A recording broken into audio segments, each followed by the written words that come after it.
ओम नमो भगवते वासुदेवाय। जय श्री कृष्णा, राधे राधे। आप सभी पर भगवान नारायण की कृपा सदैव बनी रहे। आइए आज हम सुनेंगे बृहस्पतिवार व्रत की कथा। बृहस्पतिवार के दिन पूजा करने, व्रत करने और व्रत कथा सुनने से स्त्री पुरुष की सभी मनोकामनाएं पूर्ण होती है। इस व्रत से धन संपत्ति की प्राप्ति होती है, परिवार में सुख शांति बनी रहती है। इस दिन व्रत कथा सुनने का बड़ा विधान है। अगर आप किसी कारणवश व्रत ना भी कर सके तो भी कथा का श्रवण अवश्य ही करना चाहिए। इससे आपकी सभी मनोकामनाएं पूर्ण होगी। आइए भक्तों, पूरी श्रद्धा प्रसन्नचित मन से आज की कथा सुनते हैं। भारतवर्ष में एक राजा राज्य करता था। वह बड़ा प्रतापी और दानी था। वह नित्य गरीबों और ब्राह्मणों की सहायता करता था। यह बात उसकी रानी को अच्छी नहीं लगती थी। वह न ही गरीबों को दान देती, न ही भगवान का पूजन करती थी और राजा को भी दान देने से मना किया करती थी। एक दिन राजा शिकार खेलने वन को गए हुए थे तो रानी महल में अकेली थी। उसी समय बृहस्पति देव साधु वेश में राजा के महल में भिक्षा लेने के लिए गए और भिक्षा मांगी। रानी ने भिक्षा देने से इनकार कर दिया और कहा, हे साधु महाराज, मैं तो दान पुण्य से तंग आ गई हूँ। मेरा पति सारा धन लुटाता रहता है। मेरी इच्छा है कि हमारा धन नष्ट हो जाए, फिर न रहेगा बांस और न बजेगी बांसुरी। साधु ने कहा, देवी तुम तो बड़ी विचित्र हो। धन संतान तो सभी चाहते हैं, पुत्र और लक्ष्मी तो पापी के घर भी होने चाहिए। यदि तुम्हारे पास अधिक धन है तो भूखों को भोजन दो, प्यासों के लिए प्याऊ बनवाओ, मुसाफिरों के लिए धर्मशालाएं खुलवाओ। जो निर्धन अपनी कुंवारी कन्याओं का विवाह नहीं कर सकते, उनका विवाह करवा दो। ऐसे और कई काम हैं जिनके करने से तुम्हारा यश लोक परलोक में फैलेगा। परंतु रानी पर उपदेश का कोई प्रभाव नहीं पड़ा। वह बोली, महाराज आप मुझे कुछ न समझाएं। मैं ऐसा धन नहीं चाहती जो हर जगह बांटती फिरूं। साधु ने उत्तर दिया, यदि तुम्हारी ऐसी ही इच्छा है तो तथास्तु। तुम ऐसा करना कि बृहस्पतिवार को घर लीपकर पीली मिट्टी से अपना सिर धोकर स्नान करना, भट्टी चढ़ाकर कपड़े धोना। ऐसा करने से आपका सारा धन नष्ट हो जाएगा। इतना कहकर वह साधु महाराज वहाँ से आलोप हो गए। साधु के अनुसार कही बातों को पूरा करते करते रानी को केवल 3 बृहस्पतिवार ही बीते थे कि उसकी समस्त धन संपत्ति नष्ट हो गई। भोजन के लिए राजा का परिवार तरसने लगा। तब एक दिन राजा ने रानी से बोला कि हे रानी, तुम यहीं पर रहो, मैं दूसरे देश को जाता हूँ, क्योंकि यहाँ पर सभी लोग मुझे जानते हैं, इसीलिए मैं यहाँ कोई छोटा कार्य नहीं कर सकता। ऐसा कहकर राजा प्रदेश को चला गया। वहाँ वह जंगल से लकड़ी काट कर लाता और शहर में बेच देता। इस तरह वह अपना जीवन व्यतीत करने लगा। इधर राजा के प्रदेश जाते ही रानी और दासी दुखी रहने लगी। एक बार जब रानी और दासी को 7 दिन तक बिना भोजन के रहना पड़ा तो रानी ने अपनी दासी से कहा, हे दासी, पासी के नगर में मेरी बहन रहती है, वह बड़ी धनवान है। तू उसके पास जा और कुछ ले आ ताकि थोड़ी बहुत गुजर बसर हो जाए। दासी रानी की बहन के पास गई। उस दिन गुरुवार था और रानी की बहन उस समय बृहस्पतिवार व्रत की कथा सुन रही थी। दासी ने रानी की बहन को अपनी रानी का संदेश दिया, लेकिन रानी की बड़ी बहन ने कोई उत्तर नहीं दिया। जब दासी को रानी की बहन से कोई उत्तर नहीं मिला तो वह बहुत ही दुखी हुई। उसे क्रोध भी आया। दासी ने वापस आकर रानी को सारी बात बता दी। सुनकर रानी ने अपने भाग्य को कोसा। उधर रानी की बहन ने सोचा कि मेरी बहन की दासी आई थी, परंतु मैं उससे नहीं बोली, इससे वह बहुत दुखी हुई होगी। कथा सुनकर पूजन समाप्त करके वह अपनी बहन के घर आई और कहने लगी, हे बहन, मैं बृहस्पतिवार का व्रत कर रही थी। तुम्हारी दासी मेरे घर आई थी, परंतु जब तक कथा होती है तब तक न तो उठते हैं न ही बोलते हैं, इसीलिए मैं नहीं बोली। कहो दासी क्यों गई थी? रानी बोली, बहन तुमसे क्या छिपाऊं, हमारे घर में खाने तक को अनाज नहीं था। ऐसा कहते कहते रानी की आंखें भर गई। उसने दासी समेत पिछले 7 दिनों में भूखे रहने तक की बात अपनी बहन को विस्तार पूर्वक सुना दी। रानी की बहन बोली, देखो बहन, भगवान बृहस्पति देव सबकी मनोकामनाओं को पूर्ण करते हैं। देखो, शायद तुम्हारे घर में अनाज रखा हो। पहले तो रानी को विश्वास नहीं हुआ, पर बहन के आग्रह करने पर उसने अपनी दासी को अंदर भेजा तो उसे सचमुच अनाज से भरा एक घड़ा मिल गया। यह देखकर दासी को बड़ी हैरानी हुई। दासी रानी से कहने लगी, हे रानी, जब हमको भोजन नहीं मिलता तो हम व्रत ही तो कर रहे थे, इसीलिए क्यों न इससे व्रत और कथा की विधि पूछ ली जाए ताकि हम भी व्रत कर सकें। तब रानी ने अपनी बहन से बृहस्पतिवार व्रत के बारे में पूछा। उसकी बहन ने बताया, बृहस्पतिवार के व्रत में चने की दाल और मुनक्का से विष्णु भगवान का केले की जड़ में पूजन करें तथा दीपक जलाएं, व्रत कथा सुने और पीला भोजन ही करें। इससे बृहस्पति देव प्रसन्न होते हैं। व्रत और पूजन विधि बताकर रानी की बहन अपने घर को लौट गई। 7 दिन के बाद जब गुरुवार आया तो रानी और दासी ने व्रत रखा। गुड़साल में जाकर चना और गुड़ लेकर आई, फिर उससे केले की जड़ तथा भगवान विष्णु का पूजन किया। अब पीला भोजन कहाँ से आए, इस बात को लेकर दोनों बहुत ही दुखी थे। उन्होंने व्रत रखा था, इसीलिए बृहस्पति देव उनसे प्रसन्न थे। इसीलिए वे एक साधारण व्यक्ति का रूप धारण कर 2 थालों में सुंदर पीला भोजन दासी को दे गए। भोजन पाकर दासी प्रसन्न हुई, फिर रानी के साथ मिलकर भोजन ग्रहण किया। उसके बाद वे सभी गुरुवार व्रत और पूजन करने लगी। बृहस्पति भगवान की कृपा से उनके पास फिर से धन संपत्ति आ गई, परंतु रानी फिर से पहले की तरह आलस्य करने लगी। तब दासी बोली, देखो रानी, तुम पहले भी इस प्रकार आलस्य करती थी, तुम्हें धन रखने में कष्ट होता था, कारण सभी धन नष्ट हो गया। अब भगवान बृहस्पति की कृपा से धन मिला है तो तुम्हें फिर से आलस्य होता है। रानी को समझाते हुए दासी कहती है कि बड़ी मुसीबतों के बाद हमने ये धन पाया है, इसीलिए हमें दान पुण्य करना चाहिए, भूखे मनुष्यों को भोजन कराना चाहिए और धन को शुभ कार्य में खर्च करना चाहिए, जिससे तुम्हारे कुल का यश बढ़ेगा, स्वर्ग की प्राप्ति होगी और पितृ प्रसन्न होंगे। दासी की बात मानकर रानी अपना धन शुभ कार्य में खर्च करने लगी, जिससे पूरे नगर में उसका यश फैलने लगा। उधर राजा एक दिन दुखी होकर जंगल में एक पेड़ के नीचे आसन जमाकर बैठ गया। वह अपनी दशा को याद करके व्याकुल होने लगा। त्योहार का दिन था। एकाएक उसने देखा कि निर्जन वन में एक साधु प्रकट हुए हैं।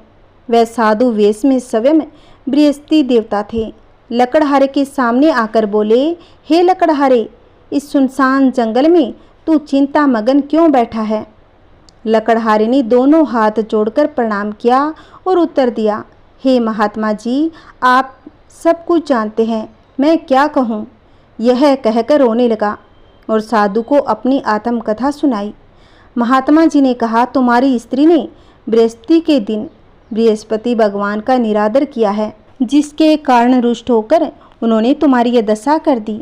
अब तुम चिंता को दूर करके मेरे कहने पर चलो तो तुम्हारे सब कष्ट दूर हो जाएंगे और भगवान पहले से भी अधिक संपत्ति देंगे।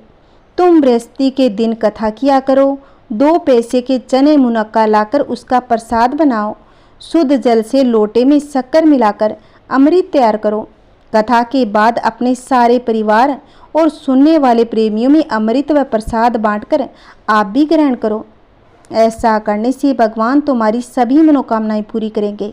साधु के ऐसे वचन सुनकर लकड़हारा बोला, हे प्रभु, मुझे लकड़ी बेचकर इतना पैसा नहीं मिलता जिससे भोजन के उपरांत कुछ बचा सकूं। मैंने रात्रि में अपनी स्त्री को व्याकुल देखा था। मेरे पास कुछ भी नहीं जिससे मैं उसकी खबर मंगा सकूं। साधु ने कहा, हे लकड़हारे, तुम किसी बात की चिंता मत करो। बृहस्पति के दिन तुम रोजाना की तरह लकड़ियां लेकर शहर को जाओ। तुमको रोज से दुगना धन प्राप्त होगा, जिसे तुम भली भांति भोजन कर लोगे तथा बृहस्पति देव की पूजा का सामान भी आ जाएगा। इतना कहकर साधु महाराज अंतर्ध्यान हो गए। धीरे धीरे समय व्यतीत होने पर फिर वही बृहस्पतिवार का दिन आया। लकड़हारा जंगल से लकड़ी काटकर किसी शहर में बेचने गया। उसे उस दिन और दिन से अधिक पैसा मिला। राजा ने चना गुड़ आदि लाकर गुरुवार का व्रत किया। उस दिन से उसके सभी कलेश दूर हो गए। परंतु जब दोबारा गुरुवार का दिन आया तो बृहस्पतिवार का व्रत करना ही भूल गया। इस कारण बृहस्पति भगवान नाराज हो गए। उस दिन उस नगर के राजा ने विशाल यज्ञ का आयोजन किया तथा शहर में यह भी घोषणा करवा दी, कोई भी मनुष्य अपने घर में भोजन न बनावे, न आग जलावे, समस्त जनता मेरे यहाँ भोजन करने आवे। इस आज्ञा को जो न मानेगा उसे फांसी दी जाएगी। इस तरह की घोषणा संपूर्ण नगर में करवा दी गई। राजा की आज्ञा के अनुसार शहर के सभी लोग भोजन करने गए, लेकिन लकड़हारा कुछ देर से पहुंचा। इसीलिए राजा उसको अपने साथ घर ले गए और ले जाकर भोजन करा रहे थे तो रानी की दृष्टि उस खूंटी पर पड़ी जिस पर उसका हार लटका हुआ था। वह वहां पर दिखाई नहीं दिया। रानी ने निश्चय किया कि मेरा हार इस मनुष्य ने चुरा लिया है। उसी समय सिपाहियों को बुलाकर उसको कारागार में डलवा दिया। जब लकड़हारा कारागार में पड़ गया और बहुत ही दुखी होकर विचार करने लगा कि न जाने कौन से पूर्व जन्म के कर्म से मुझे दुख प्राप्त हुआ है, उसी साधु को याद करने लगा जो कि जंगल में मिला था। उसी समय तत्काल बृहस्पति देव साधु के रूप में प्रकट हुए और उसकी दशा को देखकर कहने लगे, अरे मूर्ख, तूने बृहस्पति देव की कथा नहीं करी, इस कारण तुझे दुख प्राप्त हुआ है। अब चिंता मत कर, बृहस्पतिवार के दिन कारागार के दरवाजे पर 4 पैसे पड़े मिलेंगे, उनसे तुम बृहस्पति देव की पूजा करना, तेरे सभी कष्ट दूर हो जाएंगे। बृहस्पति के दिन उसे 4 पैसे मिले। लकड़हारे ने कथा कही। उसी रात्रि को बृहस्पति देव ने उस नगर के राजा को स्वप्न में कहा, हे राजा, तुमने जिस आदमी को कारागार में बंद कर दिया है वह तो निर्दोष है, वह राजा है, उसे छोड़ देना। रानी का हार उसी खूंटी पर लटका है, अगर तू ऐसा नहीं करेगा तो मैं तेरे राज्य को नष्ट कर दूंगा। इस तरह रात्रि के स्वप्न को देखकर राजा प्रातःकाल उठा और खूंटी पर हार देकर लकड़हारे को बुलाकर क्षमा मांगी तथा लकड़हारे को योग्य सुंदर वस्त्र आभूषण देकर विदा कर दिया। बृहस्पति देव की आज्ञा के अनुसार लकड़हारा अपने नगर को चल दिया। राजा जब अपने नगर के निकट पहुंचा तो उसे बड़ा ही आश्चर्य हुआ। नगर में पहले से अधिक बाग, तालाब, कुएं तथा बहुत सी धर्मशाला, मंदिर आदि बन गए थे। राजा ने पूछा, ये किसका बाग और धर्मशाला है? तब नगर के सब लोग कहने लगे, यह सब रानी और बांदी की है। तो राजा को आश्चर्य हुआ और गुस्सा भी आया। जब रानी ने यह खबर सुनी कि राजा आ रहे हैं तो उन्होंने बांदी से कहा कि हे दासी, देख, राजा हमको इतनी बुरी हालत में छोड़ गए थे, हमारी ऐसी हालत देखकर वह लौट न जाए, इसीलिए तू दरवाजे पर खड़ी हो जा। आज्ञा के अनुसार दासी दरवाजे पर खड़ी हो गई। राजा आए तो उन्हें अपने साथ ले आई। तब राजा ने क्रोध करके अपनी रानी से पूछा, यह धन तुम्हें कैसे प्राप्त हुआ है? तब उन्होंने कहा, हमें यह सब धन बृहस्पति देव के इस व्रत के प्रभाव से प्राप्त हुआ है। राजा ने निश्चय किया कि 7 रोज बाद तो सभी बृहस्पति देव का पूजन करते हैं, परंतु मैं प्रतिदिन दिन में 3 बार कहानी तथा रोज व्रत किया करूँगा। अब हर समय राजा के दुपट्टे में चने की दाल बंधी रहती तथा दिन में 3 बार कहानी कहता। एक रोज राजा ने विचार किया कि चलो अपनी बहन के यहाँ हो आएं। इस तरह निश्चय कर राजा घोड़े पर सवार हो अपनी बहन के यहाँ को चलने लगा। मार्ग में उसने देखा कि कुछ आदमी एक मुर्दे को लिए जा रहे थे। उन्हें रोककर राजा कहने लगा, अरे भाइयों, मेरी बृहस्पति देव की कथा सुन लो। वे बोले, लो, हमारा तो आदमी मर गया है, इसको अपनी कथा की पड़ी है। परंतु कुछ आदमी बोले, अच्छा कहो, हम तुम्हारी कथा भी सुनेंगे। राजा ने दाल निकाली। जब कथा आदि हुई तो मुर्दा हिलने लग गया। जब कथा समाप्त हो गई तो राम राम करके मनुष्य उठकर खड़ा हो गया। आगे मार्ग में उसे किसान खेत में हल चलाता हुआ मिला। राजा ने उसे देख उससे बोले, अरे भैया, तुम मेरी बृहस्पतिवार की कथा सुन लो। किसान बोला, जब तक मैं तेरी कथा सुनूंगा तब तक 4 हरैया जोत लूँगा, जा अपनी कथा किसी और को सुनाना। इस तरह राजा आगे चलने लगा। राजा के हटते ही बेल पछाड़ खाकर गिर गया तथा किसान के पेट में बड़ी जोर से दर्द होने लगा। उस समय उसकी माँ रोटी लेकर आई। उसने जब यह देखा तो अपने पुत्र से सब हाल पूछा और बेटे ने सभी हाल कह दिया। तो बुढ़िया दौड़ी दौड़ी उस घुड़सवार के पास गई उससे बोली कि मैं तेरी कथा सुनूंगी, तू अपनी कथा मेरे खेत पर चलकर कहना। राजा ने बुढ़िया के खेत पर जाकर कथा कही, जिसे सुनते ही वह बैल उठ खड़ा हुआ तथा किसान के पेट का दर्द भी बंद हो गया। राजा अपनी बहन के घर पहुंचा। बहन ने भाई की खूब मेहमानी की। दूसरे रोज प्रातःकाल राजा जगा तो वह देखने लगा कि सब लोग भोजन कर रहे थे। राजा ने अपनी बहन से कहा, ऐसा कोई मनुष्य है जिसने भोजन नहीं किया हो? मेरी बृहस्पतिवार की कथा सुन ले। बहन बोली, भैया यह देश ऐसा है कि पहले यहाँ लोग भोजन करते हैं, बाद में अन्य काम करते हैं। अगर कोई पड़ोस में है तो देख कर आऊँ। वह ऐसा कहकर देखने चली गई, परंतु उसे कोई ऐसा व्यक्ति नहीं मिला जिसने भोजन किया हो। अतः वह एक कुम्हार के घर गई, जिसका लड़का बीमार था। उसे मालूम हुआ कि उनके यहाँ 3 रोज से किसी ने भोजन नहीं किया है। रानी ने अपने भाई की कथा सुनने के लिए कुम्हार से कहा। वह तैयार हो गया। राजा ने जाकर बृहस्पतिवार की कथा कही, जिसको सुनकर उसका लड़का ठीक हो गया। अब तो राजा की प्रशंसा होने लगी। एक रोज राजा ने अपनी बहन से कहा, हे बहन, हम अपने घर को जाएंगे, तुम भी तैयार हो जाओ। राजा की बहन ने अपनी सास से कहा।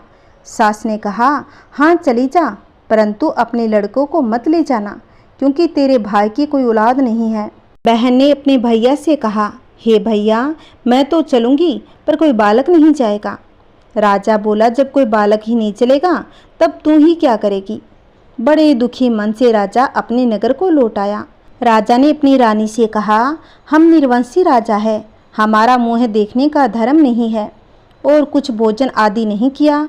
रानी बोली, हे प्रभु, बृहस्पति देव ने हमें सब कुछ दिया है, वह हमें संतान भी अवश्य ही देंगे। उसी रात को बृहस्पति देव ने राजा से सौपन में कहा, हे राजा उठ, सभी सोच त्याग दे, तेरी रानी गर्भ से है। राजा को यह बात सुनकर बड़ी खुशी हुई। 9वें महीने में उसके गर्भ से एक सुंदर पुत्र पैदा हुआ। तब राजा बोला, हे रानी, स्त्री बिना भोजन के रह सकती है, पर बिना कहे नहीं रह सकती। जब मेरी बहन आए तुम उससे कुछ मत कहना। रानी ने सुनकर हाँ कर दिया। जब राजा की बहन ने यह शुभ समाचार सुना तो वह बहुत ही खुश हुई तथा बधाई लेकर अपने भाई के यहाँ आई। तब रानी ने कहा, घोड़ा चढ़कर तो नहीं आई, गधा चढ़ी आई।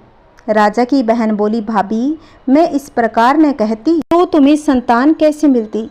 बृहस्पति देव ऐसे ही हैं, जैसे जिसके मन में कामनाएं हैं सभी वो पूर्ण करते हैं। जो सद्भावना पूर्वक बृहस्पतिवार का व्रत करता है एवं कथा सुनता है, दूसरों को सुनाता है, बृहस्पति देव उसकी सभी मनोकामनाएं पूर्ण करते हैं। जो भी लोग इस बृहस्पतिवार व्रत कथा को सुनते हैं, उसकी रक्षा भगवान विष्णु स्वयं करते हैं। इस संसार में जो मनुष्य सद्भावना से बृहस्पति व्रत कथा और पूजन और नियम पालन करते हैं, सच्चे हृदय से करते हैं, तो उनकी सभी मनोकामनाएं पूर्ण होती है। जैसी सच्ची भावना से रानी और राजा ने उनकी कथा का गुणगान किया, तो उनकी सभी इच्छाएं बृहस्पति देव जी ने पूर्ण की थी। इसीलिए पूर्ण कथा सुनने के बाद प्रसाद लेकर जाना चाहिए। हृदय से उसका मनन करते हुए जयकारा बोलना चाहिए। बोलिए बृहस्पति भगवान की जय, बोलिए विष्णु भगवान की जय। अब हम सुनेंगे आरती। ओम जय बृहस्पति देवा, ओम जय बृहस्पति देवा, छिन छिन भोग लगाऊं, छिन छिन भोग लगाऊं, कदली फल मेवा। ओम जय बृहस्पति देवा, तुम पूर्ण परमात्मा, तुम अंतर्यामी, प्रभु तुम अंतर्यामी। जगत पिता जगदीश्वर, जगत पिता जगदीश्वर, तुम सबके स्वामी। ओम जय बृहस्पति देवा, चरणामृत निज निर्मल, सब पातक हरता, प्रभु सब पातक हरता। सकल मनोरथ दायक, सकल मनोरथ दायक, कृपा करो भरता। ओम जय बृहस्पति देवा, तन मन धन अर्पण करे। जो जन शरण पड़े प्रभु, जो जन शरण पड़े। प्रभु पर कट तब हो करे, प्रभु पर कट तब हो करे। आकर द्वार खड़े। ओम जय बृहस्पति देवा, दीन दयाल दयानिधि। भगतन हितकारी प्रभु, भगतन हितकारी।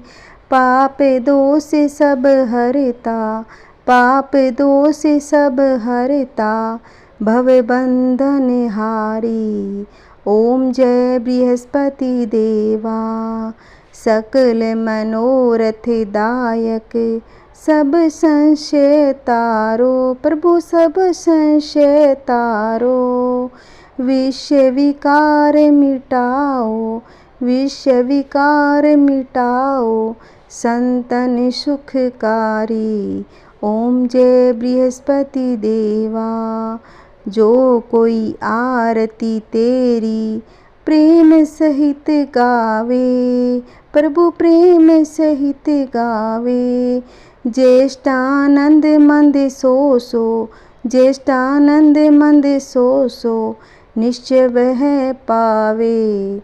ओम जय बृहस्पति देवा, ओम जय बृहस्पति देवा, ओम जय बृहस्पति देवा। बोलिए बृहस्पति देव भगवान की जय, बोलिए समस्त देवी देवताओं की जय। जय श्री कृष्णा, राधे राधे।